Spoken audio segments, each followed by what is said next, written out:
The following is a production of DallasCowboys.com and the Dallas Cowboys Football Club. How about them Cowboys? Yeah! Go Cowboys! This is Campin' Out, broadcasting live from Dallas Cowboys training camp on DallasCowboys.com and the official Dallas Cowboys app. And now your host, Shannon Gross. Oh, look at that light. Welcome to Campin' Out. Shannon Gross here with Nate Newton. Live from Oxnard, California, where we have a captive audience of two people standing in front of us, Chris Beam and our fearless leader, Scott Purcell. Yes, sir. Cranking up the light here to make it even hotter than what it is on our back. But I'm not going to talk about the heat because it is you know what? I need to start opening the show with the weather out here, just like we do back home. I know that's our hanging bit, but I doubt. By the way, Chris, how did hanging go the other day without me and Nate on it? How was it? Well, apparently there was only two people on, but Nate was on it. I heard. He was? Nate called in. Called in. Okay. So Nate called in the hanging. And right. it was Well, the weather right now in Oxnard is 73 degrees. Wow. Sunny conditions Wow. will continue for the rest of the day. The high is 74 and the low is 60. So I'm not going to talk about the sun that's beating on my back because it is fine. It is nice. And we have, 3 days of practice under our belts as of now. And I have this stupid, foolish-looking bucket hat on because the back of my neck is bright red, and I mean I'm from Louisiana, and normally my neck is that color anyway, but it's extra bright today. So, funny. And my face is also a little bit red. So instead of sunscreen, I'm going with the ridiculous bucket hat look. So am I. Nate, we got to watch some more practice today. Yes, how are you, did. by the way? Yes, we you did. Doing good? I'm doing great, man. You know, I got to look this guy up, man. This guy number 16. TJ Vasher. I tell you what. Yes. Watch out. Yes. That might be my pet cat this year. Okay, because he made some nice plays yesterday. Mm-hmm. He made a nice play in the ends. I mean, the kid, man, explain who he is, man. So he's a guy that was on injured. I think, Chris, you know the exact terminology. Injured reserve last year. Injured reserve last year. They kind of he never saw the field, but took a red shirt. Took a red shirt year. But what amazed us with him out here last year, me, Nick, and Chris Beam, is if you've ever seen these blocking dummies they have out here, they stand about 5 foot. They're probably about 6 foot tall. Right. And it's what the D-line runs around and slaps out of the way and does their handwork on. And he last year at training camp just casually didn't look like he was hurt. Didn't even run. Right. Just Must kind have been of a shoulder injury. Kind of walked up to it and just bounced. Yeah. And just jumped over it and straddled it with zero effort. And you and I were sitting there and we kind of looked at each other like, what just happened? Yeah, and it was the craziest thing ever. He's 6'6", 210, went to Texas Tech. He's 23 years old. He was an undrafted free agent in 21 last year. And I tell you what, he had a catch down in the corner of the end zone by me and Chris that was contested by, I think it was number 36, Chris. Is that right? Yes, 36. 36. And who is 36? Let me look this up. I'm still learning he has guys. a 2 hyphenated Isaac name. Taylor Stewart, Yeah. cornerback, 6'1" cornerback out of Southern California, undrafted free agent this year. And he went up, jumped with him, came down, landed on top of him. Vasher almost caught it behind the guy's back. When he hit the ground, knocked the air out of him, the ball came out. And then about 4 plays later on the other side of the field, he went up and climbed the ladder to the roof and jerked one down to end the 7-on-7 drill. So right in front of Boss Man. I mean, it was such right in front of number nice one. catch. Boss Man. They just ended the practice That was like it. That was it. dropped the mic on them, bro. Everybody was cheering. cheering. You think that's out somewhere where they can see that somewhere? Will be a highlight somewhere, Chris? It should be. Yeah, it will be on DallasCowboys.com. And first of all, how you doing, sir? How you doing, First Derek? First of all, let me say this right right here. I and my family fly American Airlines. there you go. My Because the wife show is- is presented by American Airlines all Yeah. training camp long. Thanks for bringing that up because I Yeah. totally left that off at the beginning of the My show. wife is on a plane. Yeah, She is on the way. American Airlines, baby. First class. Thank you, America, for getting Yeah. Nate's Ooh, wife first out class. Yeah, But first yes, class. keep an eye on TJ Paid a little Vasher. extra, but TJ I Vasher. fly American. And that clip will be all over Dallas Cowboys social media and DallasCowboys.com. So who else had another interception today, but he dropped it right in front of me and Chris. Right there. I walked off. Chris was there. Our boy Anthony Brown, Baby. right place at the right time, man. He probably tried to look around and see was you there. And he was. Yeah, he didn't see me, so he just dropped it because he knew I wasn't going. I wasn't go get him. I showed Shannon the replay. Right. I mean, it was like a soft toss, and he was right there, and he just went up and just hit him in the hands, and he dropped it, and he just squatted down. He was like, he said a couple. So he's having a good camp, man. Those are my two. So Vasher's your new wide receiver. That's my new guy. Remember I had Malik Turner last year. Yeah. I think Vasher's going to be my new wild card this year. Okay. And I'll tell you who else to keep an eye on is this isn't an updated roster. Who's the new kid they picked up? Turpin? Yeah, Turpin. Number 2? Yeah. He got some. He he got some jets. I tell you what, he may be smaller than me. I know his legs are smaller than mine, and I got some chicken legs. So he had an end around today. Yeah, bro Will supposed to brought me my updated roster. He said he would do that for me every day. I tell you what, I was watching highlights on YouTube with Nick last night of that guy when he was at he went to TCU. Google YouTube the TCU versus Arkansas game.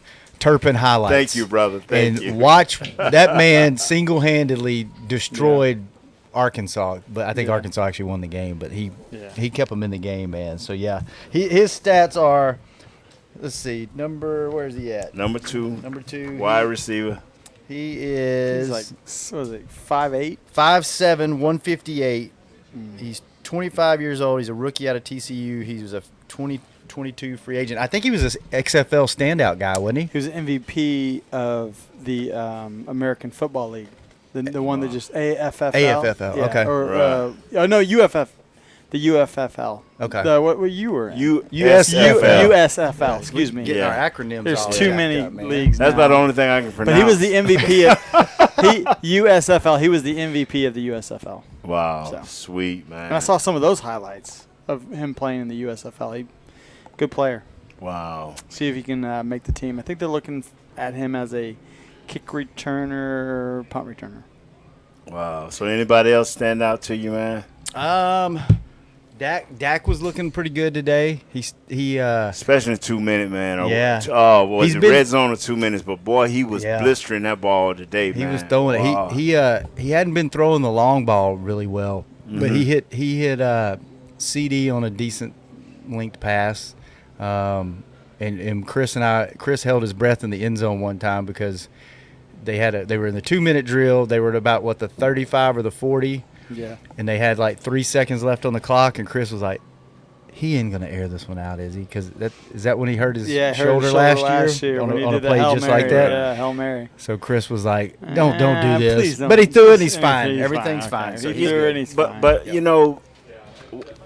today, I asked about this guy, but I'm going to look at him tomorrow. That's Tristan Hill. So remind me, man, I want to look at him a little bit closer.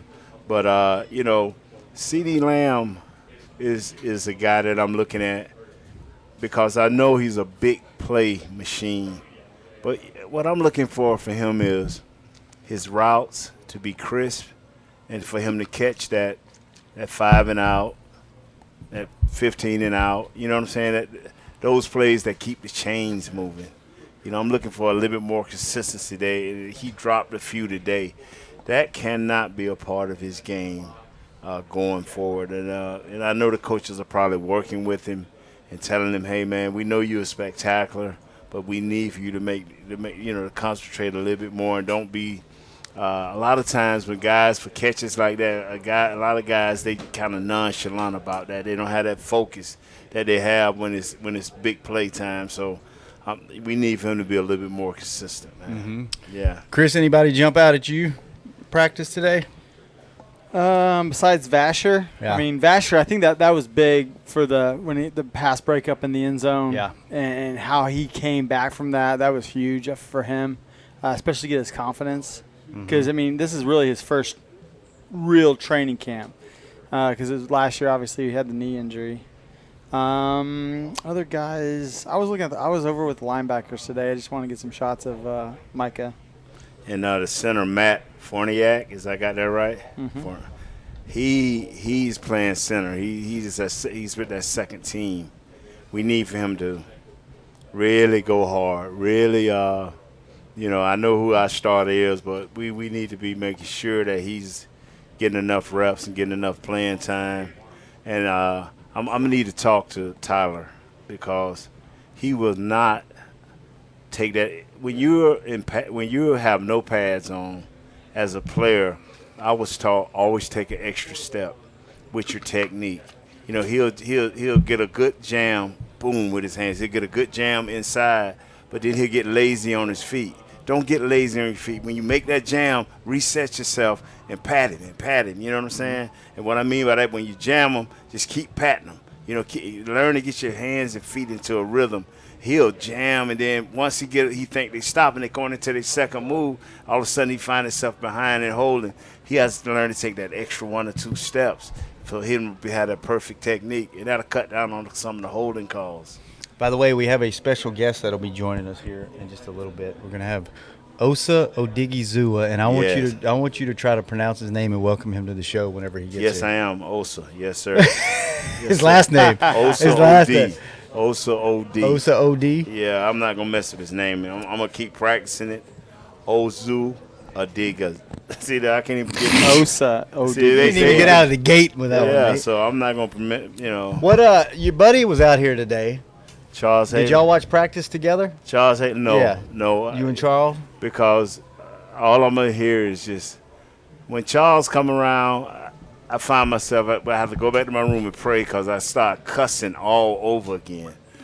Charles is an overcusser. Yeah, so then all of a sudden I find myself back in that rhythm, so I got to quit hanging around. You revert back to your playing days when y'all were messing with each other in the locker room. Yeah, so I like, Charles, you know what, I love you, and I'll do your golf tournaments in there, but I'm not hanging around. He's a big jokester. What's the biggest or the funniest joke that you can tell on the show that he cracked on me? That he either cracked on you or a prank that he pulled on you? One of the biggest jokes. Now Dion find this pretty funny, and I don't find it funny. he told me, he looked at me, he said, "Nate, you fat MF." He said, "You know, when you die, we're gonna have to cut you in half and put you in a casket because we can't put your whole body in a casket." Oh man. Yeah, I'm like, wow. He said, either we got to get a piano. Horizontal? Was he gonna cut you in half horizontally or vertically? He gonna cut vertically, yeah. Left half and right half. Yeah, right. So that makes sense. That was one, and then the other one's just all cussing, y'all. That's about the cleanest one I can give y'all. All right. Well, yeah. There's probably 1,000 of them, and that's probably the only one that he's able to say on the air. So, did you get your update on your guy? Well, let's go yesterday, Nate. No, I didn't, man. Okay, so he has a. This is our right tackle, who I think was either running second or third team. He's a rookie out of North Dakota. He has a shoulder not suplex, but where your shoulder pops out and pops in. Right, wow. So he has that. He had it in college, and they're just going to sit him out for a couple days. Dislocation, huh, man? Well, I guess it comes out, goes back in. Yeah. He had the same thing in college. So now we got to build him a harness. We got to build probably. Him. Yeah. But coach today at the press conference said he'll be out for 2 days. Wow. So he can't see can't make the club in the tub. These reps are so important, and don't wow me, man. You use that word. You use that word a lot. You use it more than I do. That's why I use it. Wow. Wow, man. Wow. I tell you what, man. What, man? I like it, man. You had like 3 or 4 guys you popped off with real quick. I paid attention today for once. I normally don't pay attention. You know, like Chris can't help it because he's filming everything. So do you miss anything? I try not to. Yeah. I missed one today because Shannon and I almost got run over. What you missed? What? It was CeeDee. He had another one-hander catch on the sidelines. And so if we wouldn't have moved, Shannon and I, we would have got smoked. Yeah. There's a heightened sensitivity around player safety. Yes, at this training camp and player. So coach is locked in. Yeah, and he's got a rhythm that he's establishing at this camp. He's super focused. Yep. And they're trying to get guys from point A to point B in a certain amount of time, and they're trying to be. It's a very structured camp. So there's a very heightened awareness on player safety, and Chris and I were on the sidelines and a lot of our other video team and social teams. So, we're very aware of don't get caught up in a play. They don't care if we get hurt. Yeah. It's the players. Because last year. Don't hurt the money. Don't hurt the money. Don't hurt the money. Was it Gallup who flipped over the fence last year? Yeah. So guess what? Fence is gone. The fence is gone now. The fence is gone. Yeah. Somebody said, well, why is this fence even here? Right. And then if you remember the first day, the fans could walk where the fence used to be from the left side to the right side. Yeah. And now the fans don't walk there anymore. Yeah. So you're stuck on one side or the other, and you got to stay there the whole practice. Yeah. So Chris and I were, normally we would have probably just stood there and got the shot, and take it, and then maybe maybe turn your body a little bit. But he came right at us, and we both backed we up. both bailed. I dropped the shot. I didn't get the whole shot. Doing the shutdown. The what? What'd you just say? The shutdown. The what? The shutdown. The shutdown? Yes. The shutdown. Did I say something wrong here? I thought you said another word, but go ahead. The shutdown. Through the pandemic, it's less people on the sideline than when they had the pandemic, bro. That's how hype coach is about. I think it's about it's about the same numbers. Yeah. Same distance and all that stuff. So I mean, they got the media behind a yellow line. I don't see how they can stay behind it, man. It's only 3 feet. You couldn't. No. Only 3 feet from the fence. That's one thing that the PR department was saying, that yellow line is about a foot from the fence. Yeah. I'm like, wow. Nate could maybe put his feet behind it, but then there would be other parts that would not. Yeah, I be wouldn't know. behind I got 15 inches of feet, so. What size shoe you wear? 15. Do you really? Yeah. Oh my God! No wonder you were so good. You had a hell of a base, man. Feet, man. They couldn't knock me on my feet. I had a good base, bro. You were a 15. I was bottom heavy too. I was all around heavy, but. Wow. Do most offensive linemen have big feet? Yeah, a lot of them do. The ones that don't, you can tell they get knocked off their feet. Really? Yeah. That makes a difference, huh? Yeah, it does. Have some big padded web feet like ducks. I had a duck feet. Yeah. What size shoe you wear, Chris? I got small feet. Do you? Yeah. What do you wear? 9.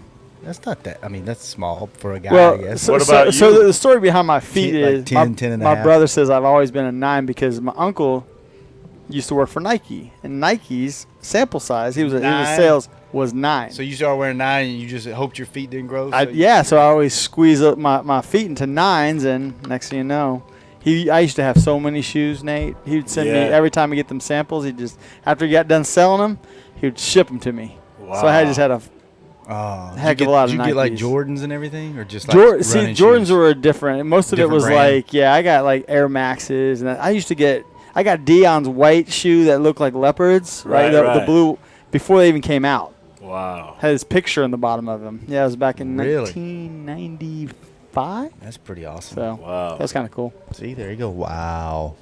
That's great, man. Wow. We better take a break, because we're not taking a break. Do we have to do breaks in this show? We don't have to, no. If you don't want to. Well, it's just a short show. Once again, thank you, American Airlines. Yeah, American Airlines. That's the only break we need. We don't need a break. Yeah. I mean, we don't need to catch our breath. It's not like we're. Like we out there working out, huh? No. I worked out yesterday. I raced a couple of guys we work with in a 40-yard dash. Yes, he did. And I'm like that. That was my workout. Did you put that on the social media? Nah, I don't want to embarrass them kids. I mean, young kids. So you beat them? Oh hell yeah! Like 2 yards. Who are these kids? Alex Lilly is one. Oh god. Thomas Blakey in our creative video department. So Thomas is like, I could beat you, and you're like, no chance. No, I just jumped in. They were going to race. I was like, let me in this. And then Jason Couch in our creative video department. I mean, he smoked him off the line. I will give Thomas a little credit. He basically fell on his face right out of the gate. So he might have been a little closer than the other guys. He might have got within a yard, but I toasted the rest of them. Yeah. Speaking of fast guys. Yeah, here we go. So we're going to welcome to the show. He's walking in right now. Yeah, he already got his water. Our good buddy, friend of the show, Osa. Hang on, Nate. Welcome him to the show. Say his first and last name. How you doing, Brother Osa? Well, pronounce his last name. I'm not going to miss it. I'm going to let him get on the mic and give us his last name so I can start learning it the correct It's Osa Odighizuwa. The vowels. Did I do good? You did. Wow. Okay. Yeah. Yeah, I know he graduated with a degree in sociology. Made me look. You got a haircut when his headshot was taken. Yeah. So Osa, It's nothing against your last name. Nate struggled with your first name, and it's only 3 letters. Nate didn't. butchers everybody's Osa. name that we've ever had on the show. Osa, right? Yes, sir. Okay, I did not butcher his first name. Okay, all right. Well, welcome to the show, Osa. Yeah. It's good to have you, man. Yeah. And I tell you what, if you wanna move around to the end of that table so you're not in that sun, I know you just got through working out. You got a camera on you, yeah. Yeah, we're good. You'll be good. That's So, man. that. Oh, and they got the light. Yep. Yeah. Just look at us. You don't have to look that way. Yeah. So how's it going, man? Was it day 3 for you guys? How you feeling? Is it, the weather's nice. You hadn't had the pads on yet, but how's practice going? Love Cali weather. Practice been going good. Yeah. Practice been going good. Just in that ramp up phase right now, so just building it up day by day, and I feel like that's very smart. But Mike, he's good when it comes to stuff like that and taking care of us. So I think it's going well. I've been watching you guys interior, man. Y'all tempo is high too. Y'all get in and out of huddle pretty good, and y'all first 4 or 5 steps are real quick, man. So do Coach talk about that, and Leon and all those guys, do they talk about just some first 4 or 5 steps, making sure y'all stay in rhythm? I feel like that's just something that we do naturally. We know that 5-yard space and that phone booth is where we really gotta make our money. So just trying to go hard within that, and then obviously just staying off the QB right now, and just like since we don't have pads on, just knowing that that's like really where we gotta get it in that first 4 or 5, and then get out of the stack. Does this camp feel any different yet? I know it's only like 4 days in, but does it have a different rhythm or a different feel to it, or is it too early to tell?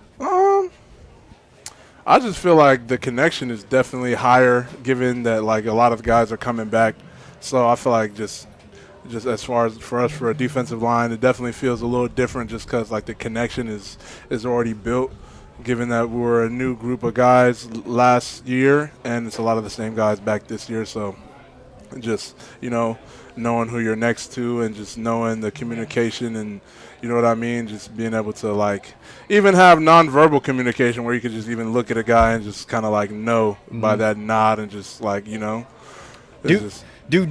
know you guys do it, offensive linemen. Y'all grunt at each other and know what you're talking about. Does the D-line grunt at each other, or do y'all actually? I mean, we actually talk like yo, and like we just look and just like no. Yeah. It's like the yo is just to get your attention, and then like once we have that look, like just from there kind of know what to do a little bit, and then just obviously the vibes are always great. Yeah. I like to kind of look at a guy's history, and you redshirted as a freshman, and then you came back your next year and you played a lot. So when I looked at you coming in, and then you had this opportunity to play a lot for the Cowboys, has it always been like that, where you grasp the system, you get to play early like you did for the Cowboys? You've done it in college, you've done it in high school. Is that just a makeup of who you are? I don't know. I mean, I just like to like not overthinking. When I get the opportunity, I just know like that's just something that you got to be ready for. You got to stay ready so you don't have to get ready, things like that. But just making sure that I don't blink when my moment comes. That way, when I get the opportunity to show what I can do, I'm ready to do that. Because a lot of times, if you do get that opportunity, you kind of fumble, it's going to be a while before you can build that trust back, and that's not the situation that I want to be in. I want to build the trust to be able to take that opportunity and run with it, and just knowing that I have like guys to my left and to my right that are trying to do something. They got families to feed, you know what I mean? It's bigger than me, and just taking all of that into account and just trying to make sure that I'm ready when I have the opportunity. So go ahead. But this is big to me. He got his degree in sociology, and he was in the academic honor roll. Is I'm correct? I think my last name to the UCLA Athletic Director's academic honor roll. I want to say that's probably like the last couple semesters. Just kind of was. Well, what made you lock down and go on and do that? Just goal setting. You know what I mean? I feel like just sitting down with my older brother and just writing that down just makes it a little bit more clear, and having a vision of what you want to do makes me a little bit more intentional with what I'm doing. So that was something that was basically a byproduct of a goal that I had set, I'd say. Older brother, explain. My older brother, Osa Odighizuwa, he went to UCLA as well. Yeah. So a lot of the times, like, we'll sit down and we'll just, like, think about goals and just write them down, you know what I mean? Just have, like, somewhere where I can go back and look at and see this is what I want to get done this year. And that's just going to make me a lot more intentional with my work. That way I'm not just working. It's just like a clear vision and path of what I'm working towards, and that just makes it a lot better and just tends to get a lot more results. You know what I mean? Yo, yes, sir. You're a local guy, right? California guy? No, I'm not from Cali. I would say West Coast. Oregon? Yeah, Oregon. Okay, but you went to school at UCLA, right? Yeah. So I got to settle this. I got to ask this. In-N-Out or Whataburger? In-N-Out. That's blasphemy. I can't even do the rest of the show with you. But the fries, someone just asked me about this yesterday. It's the fries that In-N-Out fries are garbage. Yeah, it's fries that make the difference. Yeah. Garbage. Okay. Whataburger probably got much better fries. All right. Yeah. Actually, definitely does. Definitely. How did you get to UCLA? I mean, I know your brother went to UCLA. Is that kind of why you went to UCLA? Yeah, how that's did he part get of it. there? How did you get to Oregon? How did the Ducks not get you guys? You know, it's just the recruiting, they kind of like fumbled a little bit recruiting-wise when it came to the Ducks. That was like with my brother personally. I know that had happened. They definitely like fumbled a little bit when it came to recruiting and just that whole process. And UCLA is a better school than Oregon in terms of education, Yes, for it sure. is. There's no question about that, and my mom was all about it. So once that happened, my brother was down there. I kind of grew up like, so his freshman year was my first year playing football. So just everything that I knew about college football had kind of came from watching my brother and watching them at UCLA, and they were doing really well at the time. You know, a lot of guys that are in the league today were guys that I grew up watching at UCLA, and part of the reason that I wanted to go to UCLA, like, it was my brother. You had Miles Jack, Eric Kendricks, Anthony Barr, Eddie Vanderdells was there. Kenny Clark was there. Dude, y'all had a filthy defense. You guys Yeah. defense down. You know what I'm saying? Yeah. Like, I was watching that, and I was like, oh, yeah, they're sending guys to the league left and right. You know what I mean? I definitely got to get a part of it. And a good education. Yeah. And they're in Cali. Yeah. You I feel mean, me? like, Like, get me out of this range. When Get me out does of it this range. stop? you know what I'm saying? It was just reason after reason. It was my dream school, so. Right. Nate played with a definitely guy had from to- UCLA. Who'd you play with? I think his name was James Was- Washington. No. I think his name was Troy Aikman. Oh yeah. Oh, yeah. Wow. Oh my gosh, Nate. I mean, I know I both of just those asking names. for a donation. Did you really forget? Yeah, I did. He James forgot. because I hung with James. But I hung with James. Why? It's the guys you hang with. You kind of. I didn't hang with Troy. Well, you you know? blocked for Troy. Yeah, I did. With all that, but everything I had. Except that one game. You That didn't one watch day. that. Oh, Why do people remember the bad games and not the great games? It's always the bad games. Yeah. It's easier to destroy something than to build it up. Wow, man. Who do you hang with, Osa? Who's your guys on the team? I'm pretty tight with the D-line. Hang out with Neville a lot. Man, what a crazy Bash is a good guy to hang out Both with. You're always of them. going to have a good time when you hang That'd out be with a heck of a Bash. dinner. Yeah. But we go to dinner. We try to go to dinner like once a week, just as a D-line, and just, you know, get some time together off the field. But even then, we just, you know, those guys that you run with, you know. I know it's about team with you guys, and I see how close you are, how y'all bonded. But my friend, you had a nice year. What, if you can, what are you expecting from you? I know that I understand y'all are a team, but what are you expecting from you this year, man? Second year, you got a lot under your belt. You got a lot of meat under the belt. What you Looking to expecting? clean up the things that I left on the table, because Yeah. a lot of people would tell me I had a great year. I felt like it was a solid year at best, and that's just because I have like very high expectations for myself, and then just Right. being objective about the plays that I left out there that I could have made. You know what I mean? It was hard for me to say that I had a great year last year, so I feel like just cleaning up the ones and taking what I left on the table, obviously, and then just creating more opportunities for myself to be able Yeah. to improve and have a much better year this year. Wow, because we watch you, man, and coaches always said the defensive coordinator have always just had you high on his list. And when I asked about you guys earlier, and a couple of Bohannon and stuff like that, I asked about y'all, and he had a specific goal for each one of y'all, man. And then you popped up a little bit ahead of everybody at this point. So, man, I'm hoping big things for you this year, man, because the coach loving on you. The appreciate that. coordinator loving on you, man. Thank you. Yeah. Appreciate that, Q.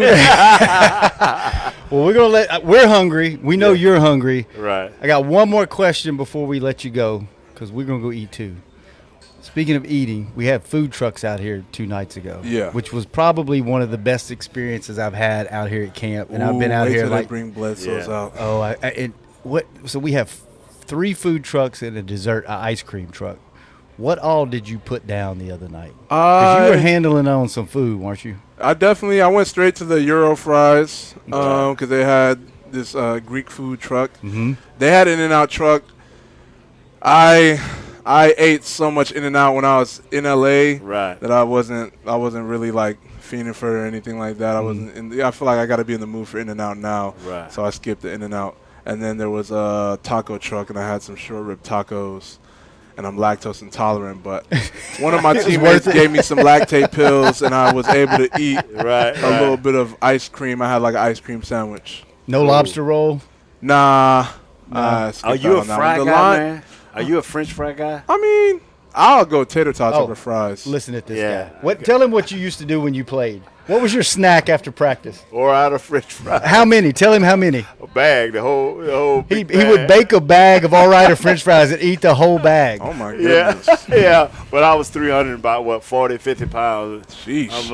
I'm like 299, 304. Yeah, I mean, like, I feel like that's one of those things that you have to do just to be that big. You know what I mean? I know you got to work to be that big. I mean, unless, like, they go into fitness or something like that, I feel like a lot of skill guys get bigger when they stop playing football, and like a lot of O-linemen get smaller. They go one way or the other. They either go real big or they get like Columbo and go real I like how you say, man, you had to really work. You got to work to stay that big. Like it sounds like a chore to eat that many French fries. It doesn't sound enjoyable. Just get tired at some point. Just stop. I know the last 3 handfuls you just sweating. That's so true. All right, well, hey, Osa, we're going to let you go eat. We're going to go eat. We appreciate you being on here. American Airlines, thank you for sponsoring this.